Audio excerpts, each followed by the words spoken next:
Vamos a comenzar, dice, vamos a ver hoy Juan 6 a partir del versículo 22. Continuamos estudiando el capítulo 6 del Evangelio según San Juan. En el tema anterior consideramos la alimentación milagrosa de los 5,000 y comentamos que en realidad había entre la multitud como unas 15,000 personas, porque los 5,000 solamente se contaban los varones. Después de este milagro encontramos en el Evangelio el discurso de nuestro Señor Jesucristo sobre el pan de vida. Después del milagro, la gente comienza a buscarle, como ya era famoso, como habían quedado admirados, perplejos, sorprendidos por este milagro, la gente comenzó a buscarle y quedaron defraudados. ¿Por qué quedaron defraudados? Porque tanto el Señor Jesucristo como sus discípulos se habían marchado y el Señor Jesucristo no consintió en aceptar lo que ellos se proponían de hacerle rey y que comenzara una revuelta en contra del Imperio Romano. Entonces, vamos a ver esta porción bíblica del 22 al 24. Al parecer, Jesús y sus discípulos habían llegado de la parte sur del mar de Galilea. Y parece que Jesús había alimentado a esta multitud cerca de Tiberias. Luego habían llegado en la barca a Capernaum. Ahora esta fue la primera vez que Juan utilizó el título de Señor en la expresión después de haber dado gracias el Señor, así dijo. Entonces fue la primera vez que ocupó esa expresión y como lo hemos comentado anteriormente, la palabra usual aquí para él era Jesús. ¿Por qué? Porque él es el verbo, la palabra hecha carne. Ahora, ¿quién era esa palabra? ¿Quién era ese verbo? Pues era Jesús. Y recordemos que cuando el ángel le dijo a José que María iba a tener un hijo, le dijo, llamarás su nombre Jesús porque él salvará a su pueblo de sus pecados. Eso se encuentra en Mateo 1:21.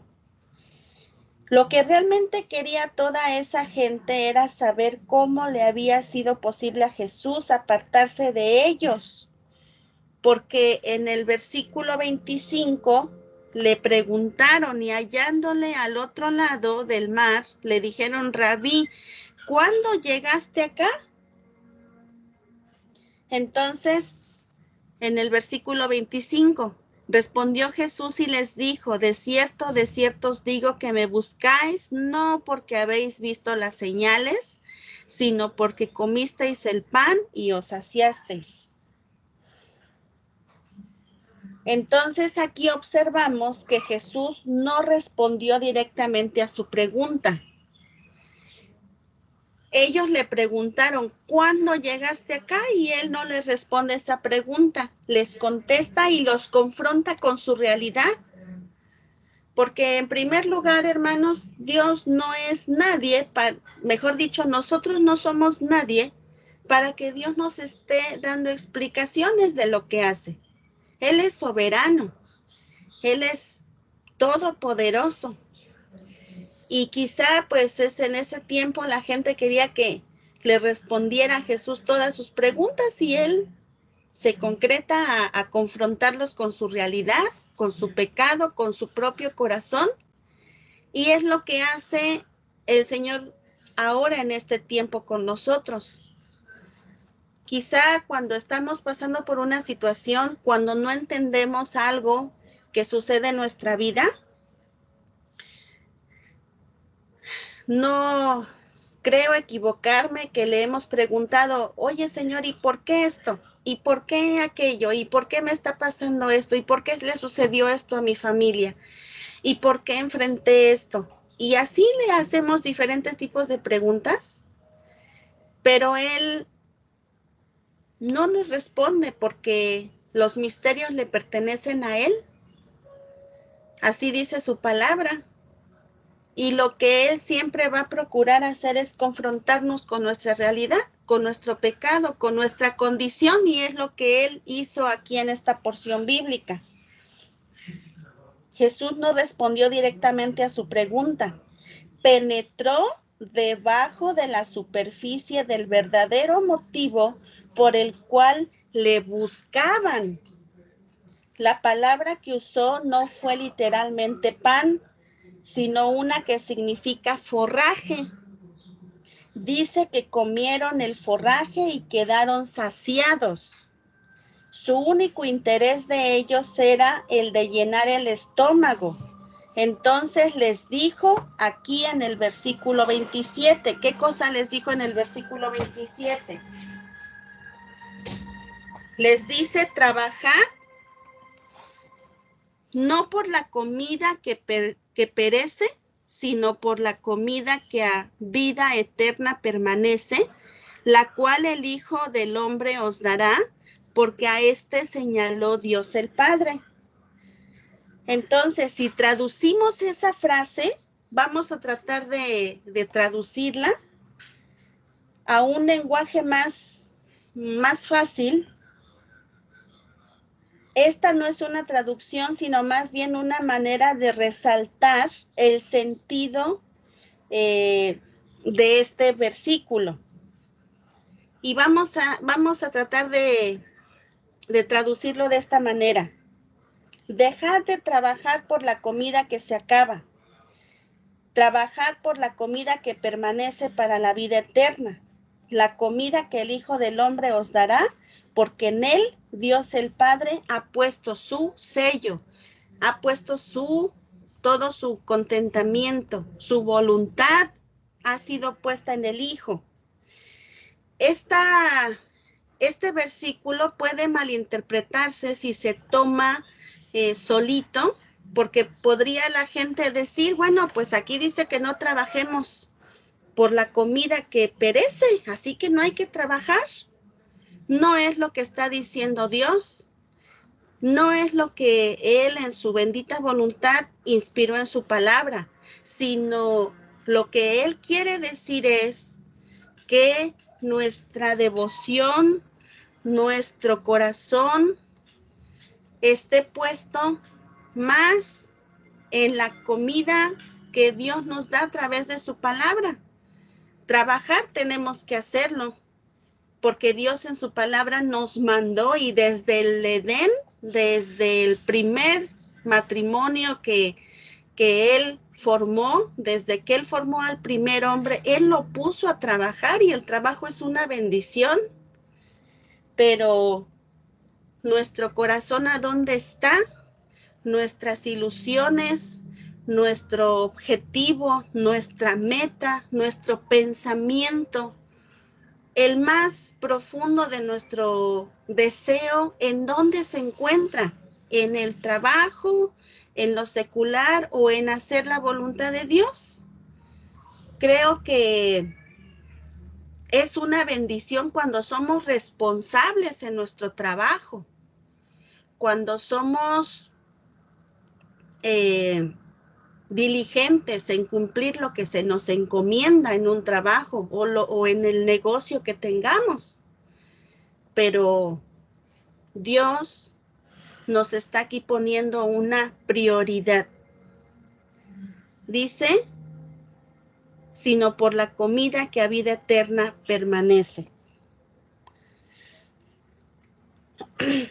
Recordaremos que este es el mismo tipo de aproximación que nuestro Señor usó cuando la mujer samaritana allá junto al pozo le dijo, la mujer samaritana le pidió agua, o mejor dicho, Jesús le pidió agua a la mujer samaritana, y también pues le dijo que el que bebiere de esa agua del pozo iba a volver a tener sed, pero el que bebiera del agua que Jesús le daba, nunca volvería a tener sed. Entonces, lo que ella quería, lo que la mujer samaritana quería era agua. Lo que esta multitud necesitaba era pan. Lo que ellos querían era pan. En aquella ocasión, junto al pozo, Jesús se había presentado como el agua de vida. Ahí junto al pozo él se presentó como esa agua de vida que quita la sed espiritual. Y aquí él se identificó como el pan de vida. Y estas dos cosas son esenciales para poder vivir. El pan y el agua son importantes para poder mantener la vida. Jesús es tanto el pan como el agua. Observemos que él utilizó estos dos elementos ordinarios como símbolos para que la gente pudiera comprender la importancia que él tenía. Lo que él venía a saciar no era una sed y un hambre física, sino la sed y el hambre espiritual que todos hemos experimentado y que por eso, por esa necesidad tan desesperante que teníamos, venimos al Señor, y cuando venimos a Él, Él sació esa sed y se nos quitó esa desesperación, esa ansiedad, ese vacío que teníamos en nuestro corazón, porque Él sacia nuestra sed, sacia nuestra hambre espiritual. Qué bonito, qué hermoso es cuando podemos tener esta experiencia en nuestra vida y podemos decir por experiencia propia, como testimonio propio de decir, yo buscaba saciar mi hambre, mi sed, con dinero, con viajes, con trabajo, con los placeres y con muchas cosas, pero nada me pudo dar a mí la satisfacción que hallé en Jesucristo, porque solamente en Él se encuentra esa satisfacción. Y eso es lo que nosotros necesitamos compartirle a la gente. Vivirlo, tenerlo como ese tesoro.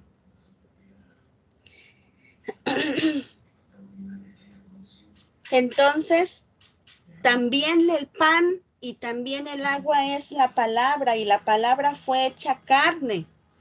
Dice que la palabra fue hecha carne, el verbo fue hecho carne. ¿Cómo podemos explicar esto? ¿Cómo podemos conocer a Dios y qué podemos saber acerca de Dios? ¿Cómo lo podemos conocer si como seres humanos estamos llenos de pecado y nadie, como dice en Juan capítulo 1, a Dios nadie le vio jamás? Pero Jesús, el verbo o la palabra, nos lo ha dado a conocer, como dice en Juan capítulo 1.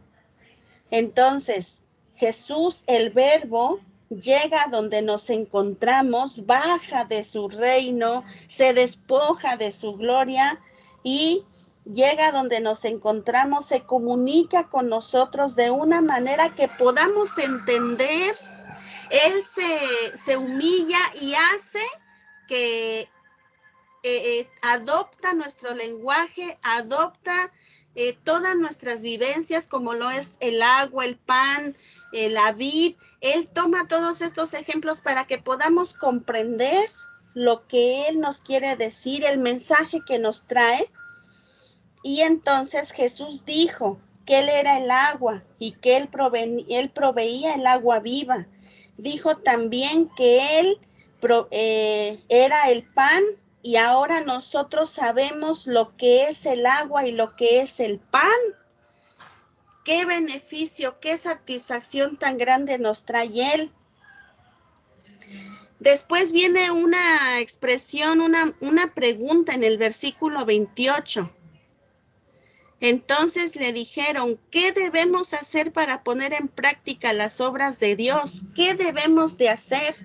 Fíjense, hermanos, que el ser humano siempre se cree capaz de obtener todo lo que quiere, porque así es el ser humano, tiene soberbia, tiene jactancia y siempre cree el ser humano que todo lo que se proponga lo puede lograr. En cierta manera es verdadero, pero en cuanto a las cosas espirituales, nada pueden obtener, nada podemos obtener por nosotros mismos, porque nuestra naturaleza es una naturaleza muerta y ningún muerto puede darse vida por sí mismo. Entonces le preguntaron en el versículo 28, le dijeron, ¿qué debemos hacer para poner en práctica las obras de Dios? En otras palabras, estaban preguntando en cuanto a lo que podían hacer para ser salvos. Querían hacer algo porque el hombre siempre ha creído que si simplemente pudiera ocuparse en hacer alguna cosa, podría salvarse. Y a lo mejor ellos dijeron, bueno, vamos a preguntar qué podemos para ser salvos. El hombre siempre tiene esa idea que todo lo que puede hacer todo lo que quiera.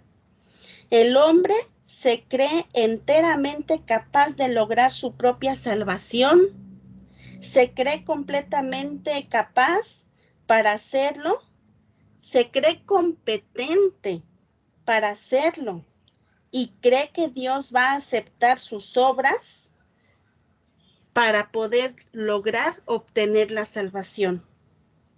Pero vamos a ver qué dice en el versículo 29. Respondió Jesús y les dijo, esta es la obra de Dios, que creáis en el que Él ha enviado. Es que las obras de Dios no consisten en hacer lo que haya sido mandado por Dios. En eso no consisten las obras de Dios. Para salvación, no. Ciertamente en Efesios capítulo 2 dice que dice, porque somos hechura suya, creados en Cristo Jesús para buenas obras. Y sí, el que es salvo, fue salvo para buenas obras, pero a estas obras a las que se refiere el versículo 29, no consisten en hacer algo que Dios haya mandado, sino en aceptar lo que ha sido enviado por Dios, lo que Dios ha creado o lo que Dios es. En otras palabras, es lo que Dios ha hecho y no lo que nosotros podemos hacer.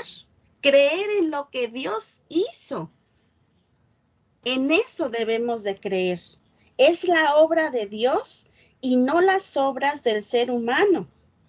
Por eso aquí dice, y esta es la obra de Dios, que creáis en el que Él ha enviado. El que hizo todo fue Dios. Nuestras obras simple y sencillamente son trapos de inmundicia. Y un trapo de inmundicia no puede lograr absolutamente nada más que oler mal y ser detestable. Esas son las obras del ser humano, cuando esas obras el ser humano quiere ponerlas como un medio para ser salvos. Lo único que puede recibir Dios el Padre para ser salvo es que creamos en la obra perfecta, santa, completa que Jesucristo hizo en la cruz para pagar por nuestros pecados y reconciliarnos con Dios. No hay más. Y por eso el Señor aquí es bien claro en el versículo 29. Esta es la obra de Dios, que creáis en el que Él ha enviado.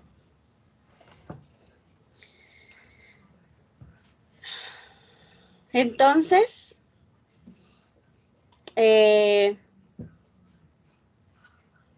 Jesús estaba diciendo que Dios provee la comida. Él es quien ha provisto esa comida para nosotros hoy en día y nosotros debemos comer de ella. En la parábola de la gran cena, el señor de la casa extendió una invitación para un banquete y dijo a sus siervos: id a las calles principales para decirles a todos cuantos encontréis que están invitados a venir. Y hoy, en este tiempo, está vigente esa invitación. Se trata de una comida gratuita.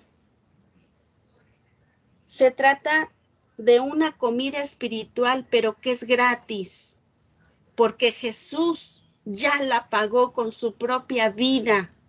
Y nosotros ahora tenemos esta hermosa palabra gratis, hermanos, gratis, este manjar delicioso, exquisito que desayunamos, que comemos y cenamos todos los días en nuestros tiempos con el Señor.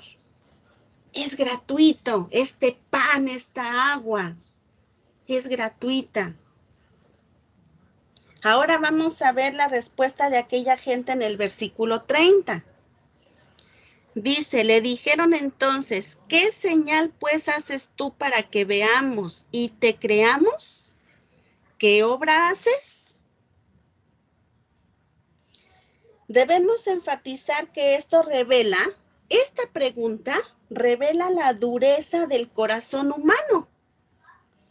Aquí estaban los hombres que habían sido alimentados milagrosamente por nuestro Señor Jesucristo, cuando Él alimentó a los 5,000 varones y mujeres y niños, que eran muchísimos más, y todavía después de que Jesús había hecho ese gran milagro con 5 panes y 2 peces, todavía, aún así, ellos aún le dijeron: danos señal, ¿qué obra haces? En otras palabras, no querían creer en Él.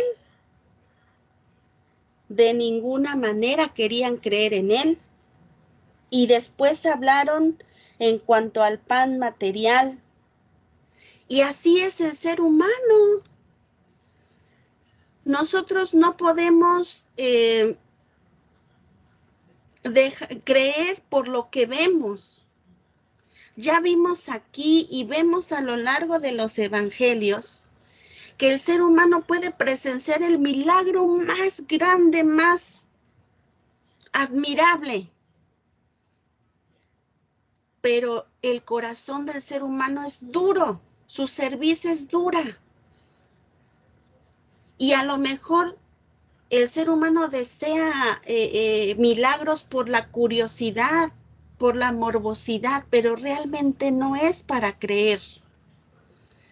Jamás y nunca Dios nos va a permitir que le digamos: bueno, mira, hazme este milagro y creo en ti. Eso es una petición equivocada. Y aquí vemos cómo Dios Jesucristo no aprueba esa petición.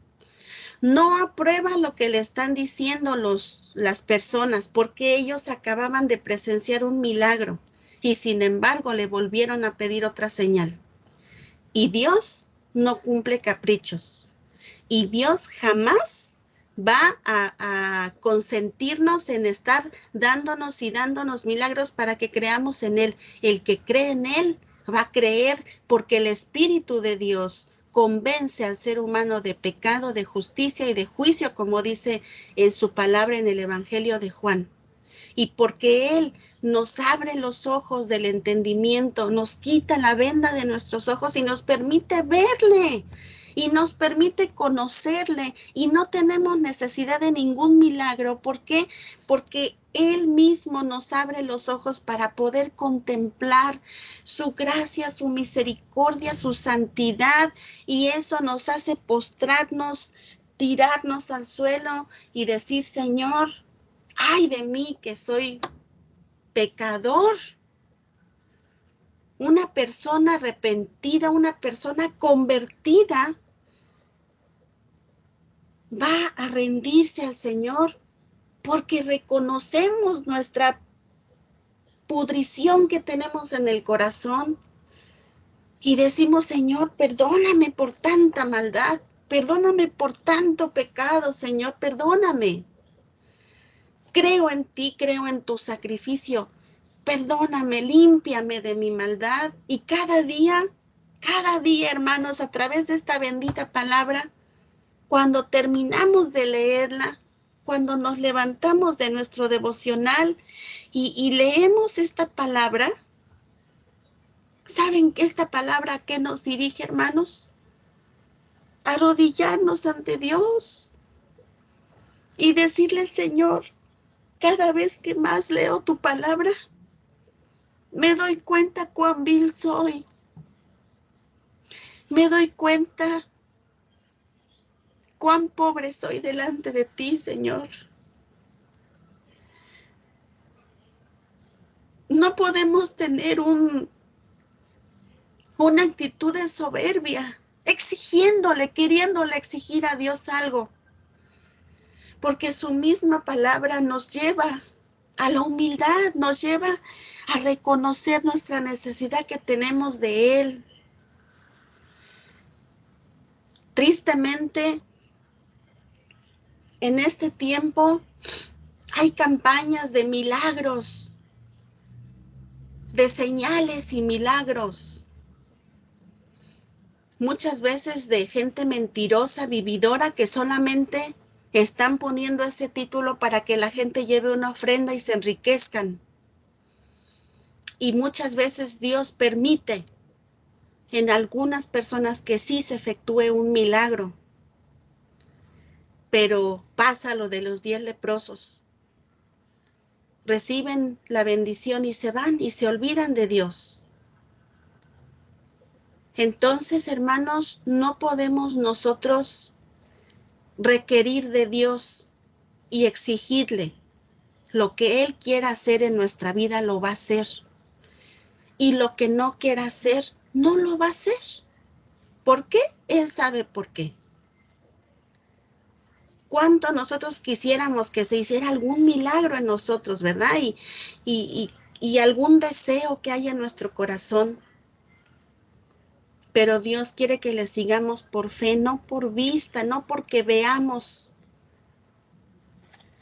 La palabra, la misma presencia de Dios, la palabra de Dios siempre nos va a llevar a rendirnos a Él.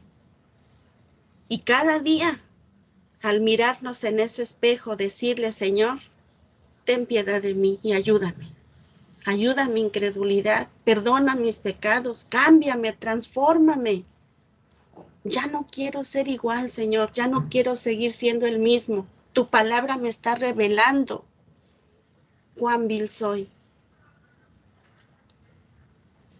Entonces, vamos a ver qué dice el versículo 31 y el versículo 32, del 31 al 33. Nuestros padres comieron el maná en el desierto, como está escrito, pan del cielo les dio a comer. Y Jesús les dijo, de cierto os digo, no os dio Moisés el pan del cielo, mas mi Padre os da el verdadero pan del cielo. Porque el pan de Dios es aquel que descendió del cielo y da vida al mundo. Vemos aquí que ellos dijeron que Moisés le había dado maná o pan al pueblo en el desierto. ¿Es cierto eso? Moisés les dio ese pan. Bueno, no. La verdad es quien les había provisto el maná, sino Dios. Dios, Fíjense claro, cómo Dios, claro que sí. fue Dios el que les dio el maná. Y no fue una comida que les dio una sola vez, sino que les alimentó todos los días durante los 40 años de su viaje por el desierto. Ahora esta gente quería ser alimentada y esto es lo que buscaban. Imagínense, hermanos, nada más esto. O sea, ellos le pusieron de ejemplo a Jesús. Mira, Hoy, ayer o hoy, no sé qué día fue, un día anterior o ese mismo día, recibimos el pan. Acuérdate que Moisés le dio, el pueblo de Israel recibió comida 40 días, 40 años. O sea, ellos querían estar recibiendo y recibiendo y recibiendo y de allá para acá y de allá para acá.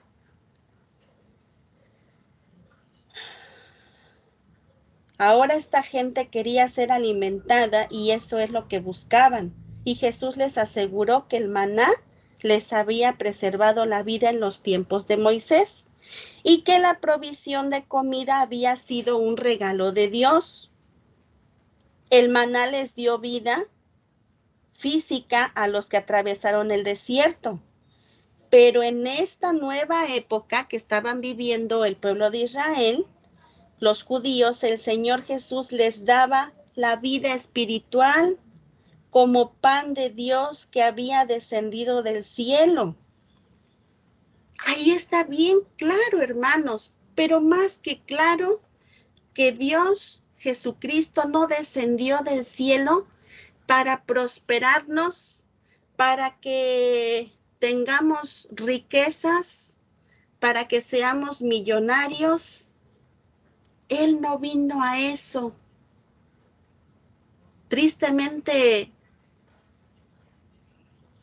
fui a ver a unos clientes y me comenta una persona, mira, hay una campaña que van a orar para que todos nuestros negocios prosperen, para que tengamos riqueza, para que seamos ricos porque somos hijos de un rey.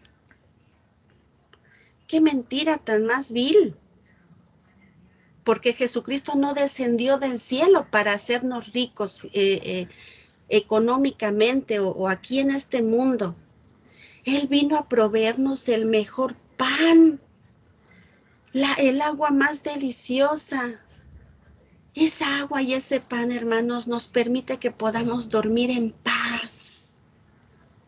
Yo les puedo decir con todo mi corazón que soy libre porque Cristo rompió mis cadenas. Y yo puedo despertar, dormir y a pesar de que tenga yo mis luchas, mis problemas y tantas cosas que paso, Dios me ha provisto de ese pan y de esa agua. Y Él me ha mostrado su paz y me ha dado su paz que este mundo no puede dar. Esa paz que Dios, que Cristo logró a través de su sacrificio. Vivir cargando nuestros pecados es el infierno peor que podemos vivir en este mundo. No ser perdonados, sentirnos culpables todo el tiempo. Pero Cristo ya rompió esas cadenas de nuestra vida. Y como dice aquí en el versículo 29, que las obras de Dios es que creamos en el que Él ha enviado. Entonces, en el versículo 34 le dijeron, Señor, danos siempre ese pan. La reacción de estas personas fue idéntica a la de la mujer samaritana. ¿Se acuerdan qué le dijo la mujer samaritana? Dame de esa agua para que ya no tenga yo que venir a sacarla. Eso fue lo que le dijo la mujer a Jesús. Vamos a ver en el capítulo 4. Y dice en el versículo 13, Juan 4:13, respondiendo Jesús le dijo, cualquiera que bebiere de esta agua volverá a tener sed, mas el que bebiere del agua que yo le daré no tendrá sed jamás, sino que el agua que yo le daré será en él una fuente de agua que salte para vida eterna. ¿Y qué le dijo la mujer? Le dijo, Señor, dame esa agua para que no tenga yo sed ni venga aquí a sacarla. O sea, el ser humano siempre va a buscar estar cómodo, lo más cómodo que se pueda. No hacer ningún esfuerzo. Pues si Jesús dice que esa agua me va a quitar la sed, pues que me la dé y así me ahorro el estar caminando hacia el pozo y sacándola. Igual que estas personas, le dijeron, el Señor Jesucristo dijo, de cierto os digo, no os dio Moisés el pan del cielo, mas mi Padre os da el verdadero pan del cielo, porque el pan de Dios es aquel que descendió del cielo y da vida al mundo. Y ellos en su ignorancia, al no entender, dijeron, pues si ese pan da vida, pues que nos la dé y ya, así ya a lo mejor ni tenemos que trabajar. Que nos dé vida, que nos dé ese pan, que nos esté alimentando y nosotros bien tranquilos. Y le dijeron, Señor, danos siempre ese pan. En aquella ocasión el Señor, cuando estuvo con la samaritana, el Señor pasó algunos momentos apartando los pensamientos de la mujer del agua de aquel pozo y elevándolos hacia el agua espiritual. Y aquí en este nuevo episodio de Juan 6, Jesús también hizo un esfuerzo similar por cambiar los pensamientos de esas personas, de su hambre física hacia su necesidad del pan espiritual que les daría vida espiritual. Él quería cambiarle su mentalidad y decirles, miren, hambre siempre van a tener, porque aquí en este mundo siempre vamos a tener necesidad de estar comiendo, trabajando para comer, pero ustedes tienen una necesidad más grande, más fuerte, que es esa hambre espiritual.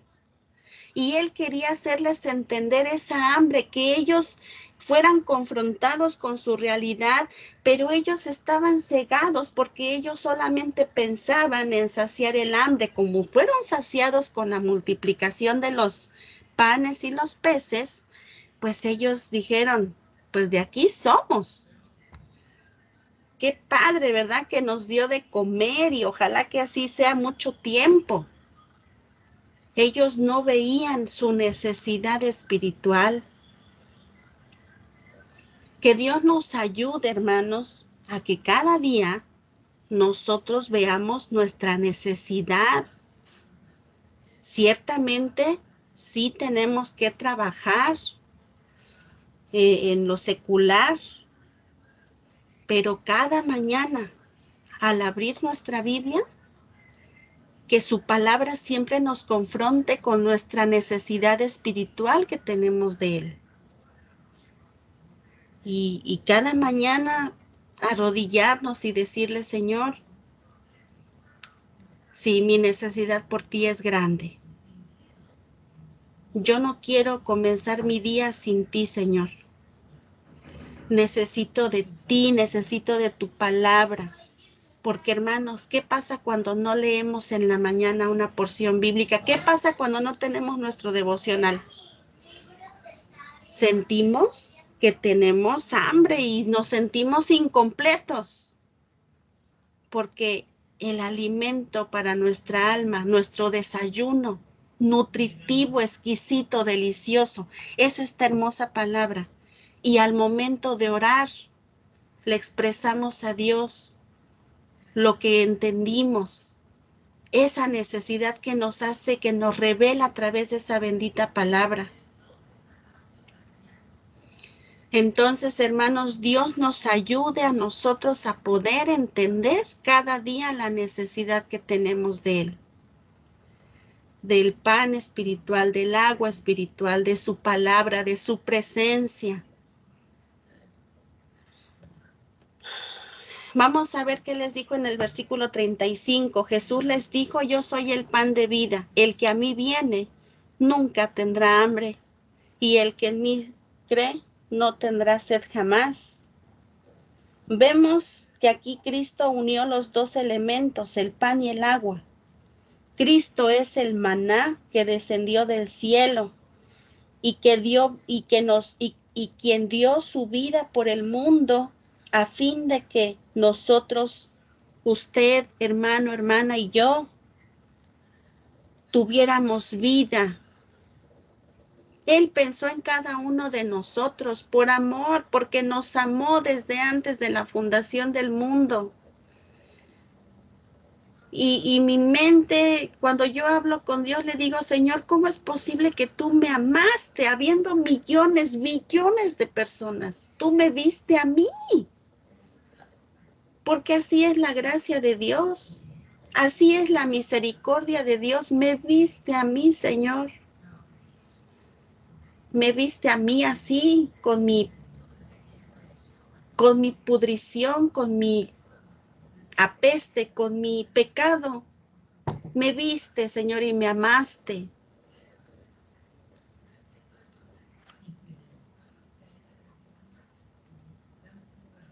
Y esta es la salvación, que Él nos dio vida por su sacrificio en la cruz. También veremos que Jesús es el pan, vemos que Jesús es el pan del cual tenemos que alimentarnos constantemente a fin de que crezcamos espiritualmente. No podemos dejar de comer, hermanos, espiritualmente tenemos que estarnos alimentando cada día. Después de todo, el maná era un alimento milagroso que satisfizo plenamente en su momento al pueblo de Israel.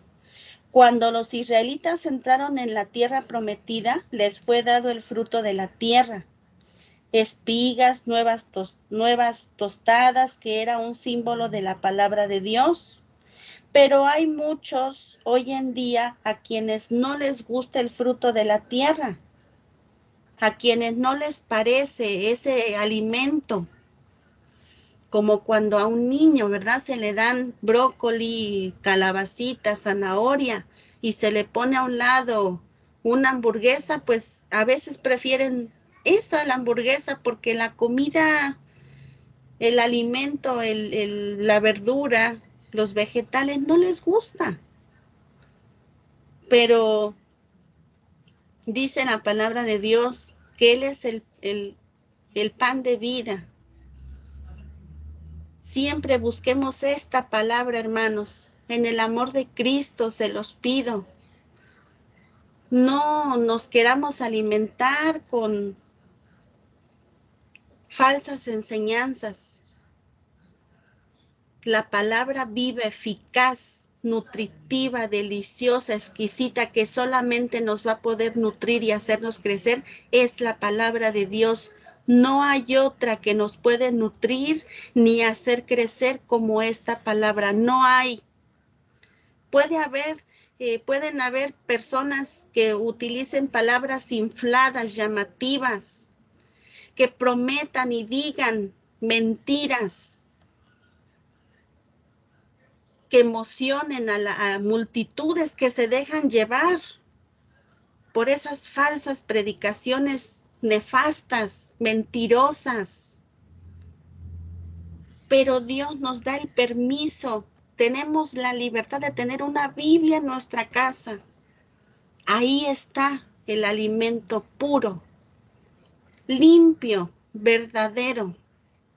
No hay otro.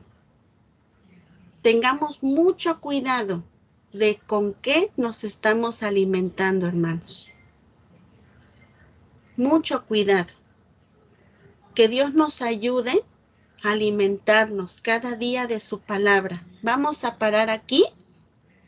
Nos quedamos en el versículo 35.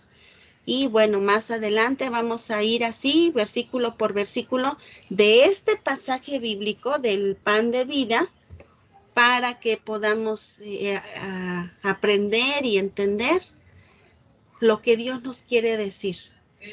Si podemos nosotros ver aquí, hermanos, no hay absolutamente nada de palabras infladas que nos prometa lo que Dios no nos va a dar. No hay. Lo que Dios quiere es que veamos a su Hijo y que entendamos que el Hijo de Dios vino a suplir nuestra necesidad espiritual, ninguna más.